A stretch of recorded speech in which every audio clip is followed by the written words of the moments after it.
أعوذ بالله من الشيطان الرجيم بسم الله الرحمن الرحيم. Ya, silakan. Assalamualaikum warahmatullahi wabarakatuh, Ustaz. Ya, Semoga Ustaz dalam perlindungan Allah dan sehat selalu. Allah muliakan Anda. Saya mau tanya Ustaz, apa amalan terbaik di bulan Ramadan dan apa saja tanda-tanda puasa yang diterima oleh Allah Subhanahu wa taala? Dan satu lagi Ustaz, mohon promosikan channelku agar Baik. Ya. Ya. Baik, bismillah. Teman-teman dimanapun Anda berada, saudara-saudariku yang mungkin terhubung, baik di Indonesia, dari Medan, Lombok, Bengkulu, Palangkaraya, yang saya cintai, dan saudara-saudariku yang di Malaysia, juga beberapa negara yang bergabung. Ada pertanyaan, apa amalan terbaik Rasulullah SAW di bulan Ramadan? Dan ciri-ciri puasa seseorang diterima oleh Allah Subhanahu wa taala.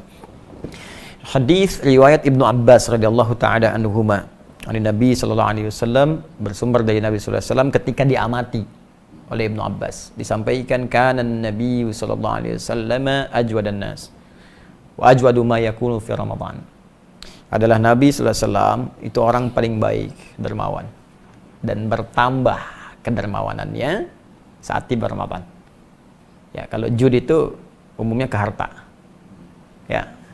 Yang kedua, beliau menambah bacaan Qur'annya. Ya. Khina yalqahu Jibril fi kulli lailatin min Ramadan. Khususnya ketika Jibril datang setiap malam Ramadan, itu bertadarus dengan Nabi sallallahu alaihi wasallam. Ya, dua. Jadi satu hadis ini menunjukkan dua amalan. Satu, sedekah. Yang kedua, bacaan Al-Quran. Tiga, hadis riwayat Muslim dari Ibnu Umar radhiyallahu taala anhuma, nomor hadis 749. Kalau beda kitabnya, dicek rawinya, riwayatnya. Nabi menerangkan salatul laili mathna mathna wa idza khasya ahadakumul fajra falyutir rak'atan wahidah. Bangun malam itu, salat malam, tunaikan 2 rakaat sampai tak ada batas. Jika khawatir fajar tiba, maka tunaikan 1 rakaat witir. Cepat tutup. Terkait dengan Ramadan, ada hadis khusus, ya, yang langsung diriwayatkan statusnya sahih. Statusnya sahih. Bahkan amalan salat malam ini redaksinya itu diserupakan identik dengan redaksi puasa. Ya, saya ulang ya. Redaksi ini amalan malam serupa dengan redaksi puasa. Yang puasa, man shama ramadhana imanan wa ihtisaban ghufira lahu ma taqaddama min dhanbi. Siapa yang menunaikan puasa dengan penuh keikhlasan dan dia sering mengoreksi dirinya saat puasa itu, ya, karena imannya kepada Allah, diampuni dosa-dosa yang telah lalu sampai di hari dia puasa itu. Itu punya dosa berapa banyak? Sama dengan saya, banyak. Nggak terhitung kan? Masuk kita Ramadan, di situ kita tunaikan karena Allah. Salah satu cirinya kita koreksi, introspeksi diri. Introspeksi, kurangnya apa, salahnya apa. Terus banyak istighfar. Tunaikan, berusaha ikhlas puasa. Begitu kita mengingat dosa, istighfar, jatuh air mata kita, ampunan diturunkan oleh Allah sampai hari itu. Kalau antum meninggal pas di hari itu, dosa udah gugur, dapat langsung pahala puasa. Dosa 0, pahala muncul. Mau? Insya Allah hari pertama langsung meninggal. Kalau tiba ajal, kalau tidak ya belum tentu. Ya, nah, kalau puasa siang malam, siang, nggak ada puasa malam. Ya, awas, ini penting saya katakan. Tsumma atimmus siyama ilal lail. Al-Baqarah 187. Sempurnakan puasa itu sampai ila muqaddimatil lail, pembuka malam. Pembuka malam itu maghrib. Kalau sudah masuk malamnya, namanya isya. Nah, awas, ini penting saya sampaikan karena ada yang terlampau soleh puasa sampai isya. ada satu sekte itu puasa sampai isya, itu terlampau soleh. Nabi aja buka maghrib, dia Nabi bukan puasa sampai isya. Ya. Nah, jadi karena puasa siang, yang kedua ada amalan malam. Redaksinya sama persis dengan yang tadi, cuman berubah wujud amalannya. Ya, apa amalannya? Man qoma Ramadhana imanan wa ihtisaban ghufira lahu ma taqaddama min dhanbi. Puasa siang, ente diampuni siangnya.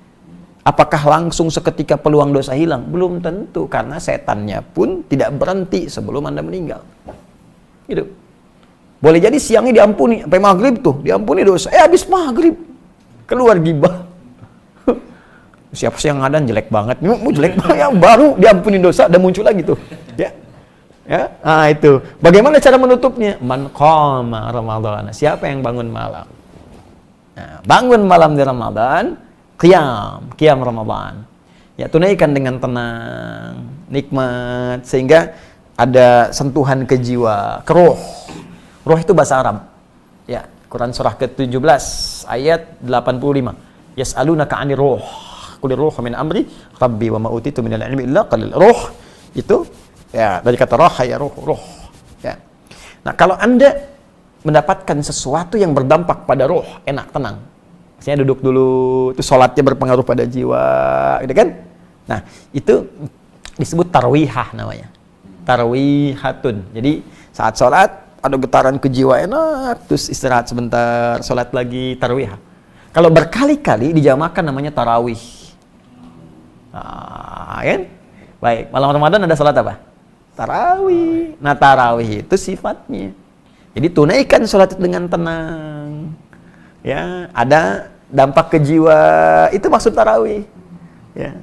Jadi kalau kita punya getaran ke jiwa, tenang, nyaman, nah itu sifatnya disebut apa? Tarawih. Kalau dalam sholat itu sampai kita tobat, sujud, doa, begitu tobat jatuh air mata, diampuni dosa sampai malam itu. Dari semua perjalanan hidup kita sampai di situ. Nah, itu disebut tarawih. Nah, jadi jangan tergesa-gesa. Ya, ada orang sholat 11 rakaat 1 jam. Masa yang 23 7 menit? Allahu Akbar. Ya. Nah, itu ya. Nah, jadi walaupun secara fikih mungkin bisa benar, tapi nilai tarawihnya bisa hilang. Secara fikih mungkin bisa benar, bacaan cepat mungkin bisa saja. Tapi nanti ada beberapa bagian-bagian yang hilang. Tumanina apa dan sebagainya. Ya, nggak usah jauh-jauh, Nabi aja kan nggak begitu gitu. Ya, pelan-pelan. Nah, kembali kepada tadi, jadi amalan apa yang dikerjakan saat Ramadan? Kita rinci tadi. Ya, masih ingat yang pertama tadi kan ada 2, sedekah. Ya, karena itu siapkan dari sejak sekarang. Tabungan kita pelan-pelan. Tidak harus uang, makanan ya. Yang kira-kira nanti bisa dikonsumsi. Sekarang banyak saudara-saudari kita terdampak dengan situasi sekarang itu. Yang kekurangan makanan, berbagi, terapkan. Kita bikin program yang amin itu, Ansar Muhajirin itu ya. Alhamdulillah teman-teman dimanapun Anda berada, kami telah kirimkan bagian pertama ke saudara-saudari kita Indonesia yang ada di Malaysia, sudah sampai, semoga bermanfaat. Dan juga untuk teman-teman kita coba bersabar ya dalam situasi ini. Saya sarankan semua yang Allah titipkan sehingga terasa lebih. Bukan kaya, ingat. Awas ya, awas, yang kaya itu Allah, Anda cuma dapat titipan. Dan itu dihisab oleh Allah Subhanahu wa taala. Jadi sebelum itu dipindahkan pada orang lain, gunakan secara baik ya untuk memberikan kebaikan kepada keluarga kita, keluarga terdekat dan yang jauh, samping-samping kita. Bersinergi. Nah, kata Nabi, ayo berbagi saat Ramadan walaupun cuman sehirup air, 1 kurma. Ya, itu bahasa majas ya. Jangan gini misalnya aqua 1 sedot, udah ini kan kok cuma sedot ya, hadis Nabi tidak. Ya, jadi itu majas kiasan ya, batas kiasan lah. Jadi walaupun air kita bagikan ya, kurma kan kurma nggak harus dimasak lagi ya. Jadi bisa langsung, tapi yang matang. Ya, jangan kurma yang mentah itu kan. Oh ini kok mentah ya, tunggu sampai buka mungkin matang kan. Tidak begitu. Ya, jadi kasihkan yang bisa dikonsumsi. Jadi 1 sedekah, nilainya tinggi. Kemudian Quran. Ya, Nabi aja sampai hatam Ramadan itu sekali. Ketika akan wafat 2 kali hatam. Ya, tadarus, pahami artinya ya dengan baik, baca dengan bagus. Yang ketiga tadi salat malam, hidupkan. Ya, itu amalan diantara yang dianjurkan Nabi Sallallahu Alaihi Wasallam. Dan ada kalimat muhasabah. Muhasabah itu introspeksi diri, ya, minta ampunan dari dosa. Yang kelima memperbanyak doa. Perbanyak doa itu ada di Quran surah kedua dalam rangkaian ayat Ramadan ayat 186. Memperbanyak doa pada Allah. Taubat, perbanyak doa. Nanti ada buku saya tentang makna ayat puasa. Itu membahas ayat puasa dari ayat Al-Baqarah 183 sampai 187. Dan setiap hurufnya. Saya ayyuhalladzina amanu, ya berapa kali disebutkan di Quran, maknanya apa dan sebagainya sampai ayat 187. Jadi secara singkat itu amal-amalannya. Yang terakhir, apa tandanya puasa seseorang diterima oleh Allah Subhanahu wa taala? Tanda paling singkatnya ada perubahan pada nilai takwanya. Itu yang disebutkan secara langsung dalam ayat 183 di surah Al-Baqarah di ujung ayatnya. Ya ayyuhalladzina amanu kutiba alaikumusiyam kama kutiba alal ladzina min qablikum la'allakum tattaqun. Hai orang-orang beriman, diwajibkan atas kalian menunaikan ibadah puasa seperti orang dulu pernah menunaikannya. Tujuan puasa itu supaya kalian menjadi orang takwa. Orang takwa. Kemarin saya bahas kan di pertemuan yang lalu. Apa manfaatnya jadi orang takwa? Bisa banyak bahagia. Wattaqullaha la'allakum tuflihun. Apa manfaat takwa? Bisa mudah hidup.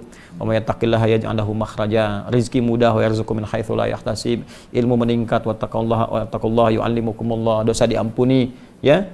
Yukaffir anhu sayyiati. Jadi dihapuskan dosa-dosa, itu orang takwa. Nah, jadi kalau dia berhasil puasanya, maka ketakwaannya meningkat. Apa ciri takwa itu? Kembali ke Al-Baqarah yang kemarin kita kaji. Keimanan meningkat, salat menjadi rajin, alladzina yu'minuna bil ghaib, ya wa yuqimunas shalah, salatnya jadi rajin. Sebelum puasa, mohon maaf, hanya yang fardu-fardu. Saat puasa dilatih menunaikan sunnah. Gini.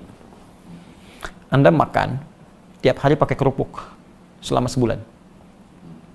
Selesai. April selesai kerupuk sampai 30 hari. Bulan Mei pertama kali makanan saya hidangkan, cuman kerupuknya saya nggak kasih. Kira-kira komen pertama apa? Mana kerupuknya? Ada kerinduan kan? Sekarang selama 30 hari Anda mengamalkan ini. Malam sholat malam 30 hari terus baca Quran. Jadi menurut saya aneh kalau selesai Ramadan nggak ada yang rindu dengan amalan itu. Pasti akan ketahuan. Makanya puasa itu luar biasa. Dahsyat puasa itu. Puasa itu sangat dianjurkan oleh para ulama melihat pada asarnya, dampaknya. Di puasa itu satu-satunya amalan yang bisa menggabungkan amalan-amalan lain sekaligus mencegah orang berbuat dosa saat puasa. Ya, coba saat tidak puasa ada orang minta belum tentu diberi, padahal depan mata.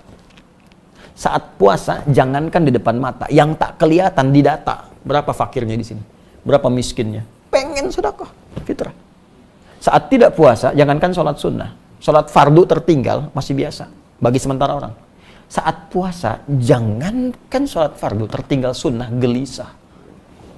Betapa banyak ibu-ibu, mak-mak dulu dan sekarang, rebutan saf pertama untuk tarawih, sampai nyimpan sejadah. Ya, mengkapling tempat dengan sejadah untuk tarawih, bukan isanya. Ya, punten abi di dieunya itu untuk tarawih tuh. Ya. Apa hukum tarawih? Sunnah kan? Tuh. Tapi berdampak nggak setelah itu? Ya. Dan puasa itu bisa mencegah orang maksiat. Orang korupsi bisa libur dulu puasa. Pencuri nggak nyuri dulu. Ya. Pembohong nggak bohong dulu. Karena ada dorongan dalam jiwanya, takut batal minimal puasanya. Setelah puasa, hilanglah kebiasaan buruknya itu. Makanya saya sering katakan, pemarah pun saat puasa, itu bisa nggak marah. Antum pemarah misalnya, marah, buka jam 6 kurang seperempat, ada yang provokasi, dasar begini. Diam aja antum. Istri nanya, Pak, tumben gak marah? Habis maghrib tar. Nah itu ya, nah, jadi ciri-ciri puasa itu bertambah ketakwaan dengan ukuran amal saleh. Karena takwa tidak disebutkan dalam Al-Quran kecuali bersanding dengan amal saleh. Ya, puasa ujungnya takwa, haji dibuka dengan takwa. Al-hajju asyhurun ma'lumat faman farada fihinnal hajja fala rafatha wala fusuqa wala jidala fil hajj wa ma taf'alu min khairin ya'lamuhu wa tazawwadu fa inna khairaz zadit taqwa. Al-Baqarah 197. Salat takwa, haji takwa, umrah takwa, puasa takwa. Jadi orang takwa itu cirinya melekat pada amal salehnya. Ya. Allah taala adam bis